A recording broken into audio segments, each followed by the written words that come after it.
Do you want to develop consistent good habits like reading, going to the gym every day, learning new languages, or practicing new instruments?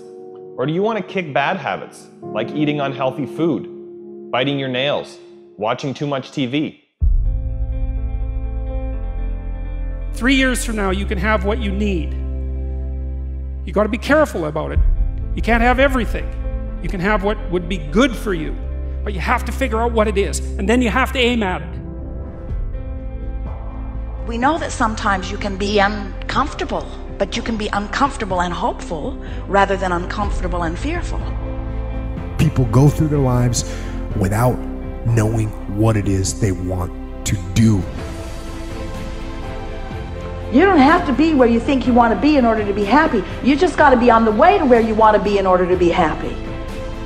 You are going to get what you're looking for. So if you're looking for success, you're looking for happiness, you're looking for prospects, you're looking for recruits or clients, I'm telling you, the more you're consciously looking for those things, you're going to see them. When you're looking to win, you're looking for victory. Sit on your bed one day and ask yourself, what remarkably stupid things am I doing on a regular basis to absolutely screw up my life? And if you actually ask that question, but you have to want to know the answer, right? Because that's actually what asking the question means. It doesn't mean just mouthing the words. It means you have to decide that you want to know. And so be very careful what you set your mind towards, what your outcomes are, because you're going to find them. Your mind's powerful. You're powerful. You're more powerful than you think you are. And if you could just get clear on what you're looking for, get super specific with great clarity, great specificity about what it is you want, it's sitting there for you to find if you look for it. The time is now. The time is now to express and for people to believe in themselves. The time is now for it to be okay to be great. Right there and then, you have an opportunity to steer your thoughts and your emotions in the direction that you want them to go, not in the direction that they're telling you to go. In other words, you can literally choose to seize the day, or you can let the day seize you. If you're fearful all the time, your point of attraction is very far from what you really want. If you're ornery all the time, or a lot of the time, your point of attraction is different from what you want. Your emotions are your indicator of what you're doing vibrationally. Have you been listening to us long enough to sort of understand what we mean by that? Don't worry about what needs to be done. Think about who you have to be in order to get it done. Did you ever have a dream that was so big that you thought it was almost impossible to achieve? I've had those dreams. And while not every dream has become a reality, along the way I learned a powerful approach of picturing that has helped me achieve most. Since that day, I've had other dreams, other big dreams. And in each case, I would picture where I wanted to be, and I would visualize what I would be doing and who I would be doing with when I got there. As the saying goes, you can't make a basket if you never take the shot. I knew I would miss the shot sometimes, and the failure would dampen my spirit, but I would be better off for my efforts and I would be okay. People are addicted to all kinds of things, substances, but one of the greatest addictions, or rather the greatest addiction, you never read about it in the papers, because the people who are addicted to it don't know it. It's the addiction to thinking. It's actually addictive. Can't stop thinking. It's like can't stop drinking, can't stop smoking, can't stop eating, can't stop thinking. You have the option of taking it hard or taking it easy, of making the worst of it or making the best of it, of giving it your undivided attention, of giving it very little of your attention. You have more control over your focus than most of you have been exercising. And when you begin caring about how you feel more than everything else put together, so that you exercise your ability to focus upon things that do feel good, you begin to discover that in every particle of the universe there is that which is wanted and lack of it. My visualization has helped me achieve most of my goals. And what I learned along the way is it didn't take twice as much effort. It only took an extra 10%. When we fail, life continues as it is.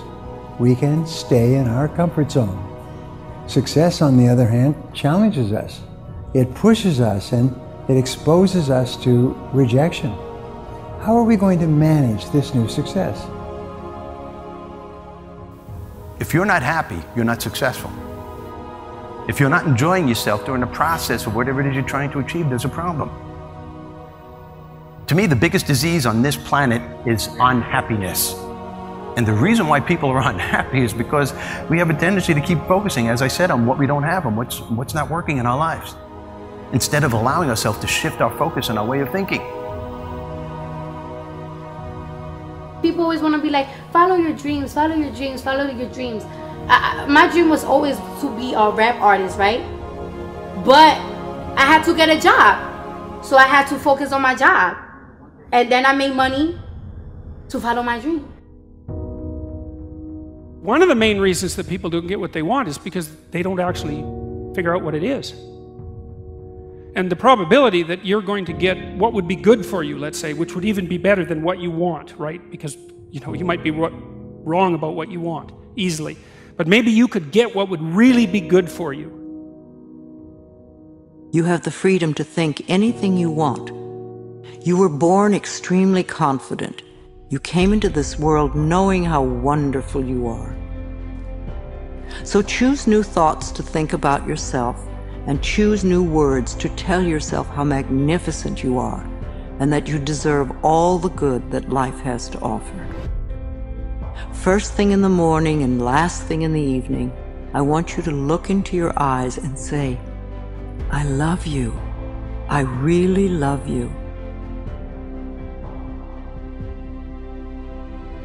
Your first goal, this is what I'm suggesting, your first goal when you open up your eyes should be to focus on the things that ignite your spirit and bring you joy. I want you to focus on the things that you appreciate in your life, the things that you're grateful for. I don't care who it is or what it is. Maybe it's the person lying next to you. Maybe you're thinking of your children. Maybe you're thinking of the dog or the cat lying by the side of the bed. A particular goal that you achieved. Maybe there's an event coming up on the weekend. Maybe you're meeting with your friends for lunch. You see, folks, it doesn't matter who it is or what it is. There's always something to be grateful for, to appreciate. And what I'm asking you to do in those few moments before you crank and get into your day is to focus on these things. Then why am I asking you to do this? Because an attitude of gratitude simply makes you feel good. And feeling good is the fuel that drives motivation. We've all made wrong choices and done things that we knew were not the best. It's one thing when other people do us wrong. We had a bad break. It wasn't our fault. We can have faith that God will restore.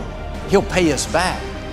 But when we bring the trouble on ourselves, when we blow it, it's easy to live in regrets, thinking that God's not going to help us. We made the mess. But here's the beauty. God knew you would mess up before He called you. He knew we would get off course, at times give in to temptation. He didn't base His plan for your life on you making perfect decisions.